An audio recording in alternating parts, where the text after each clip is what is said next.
Growing up with a VHS copy of The Nutty Professor from 1996, directed by Tom Shadyac, which I rewatched numerous times as a child, I decided to revisit it recently. What I was met with was something far more melancholic than the fart jokes that it is perhaps now remembered for. For a film whose premise can be loosely summarised in a fat professor turns himself thin, the film itself is two, both competing and complementary films, Trojan horsed into one. Duality is a theme that runs through The Nutty Professor, and nowhere better is this observed than the score by David Newman. At first we're greeted with a jovial, bubbly melody highlighting Sherman Clump's kind, if a tad clumsy affect as he bumbles his way through an accident that he himself inadvertently caused.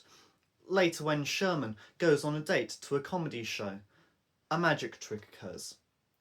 The comedian Dave Chappelle pokes fun at a number of different, varied types of folk, so when our protagonist feels the heat start to rise, he tries to excuse himself only to draw some much unwanted attention. He sits back down and tries to play it off and laugh it off. Now, up until this point, we, the viewer, have been laughing along as well, perhaps even when the first one or two fat jokes hit. And yet, the tragedy is the jokes don't stop. They keep coming with a mean-spirited ferocity, and we are not allowed to look away. We are forced to sit with Sherman in his anger, helplessness, and perhaps even shame.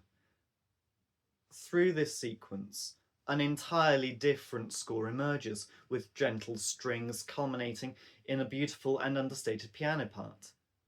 It may be up for the individual to decide when the joke stops being funny, if indeed it ever were in the first place.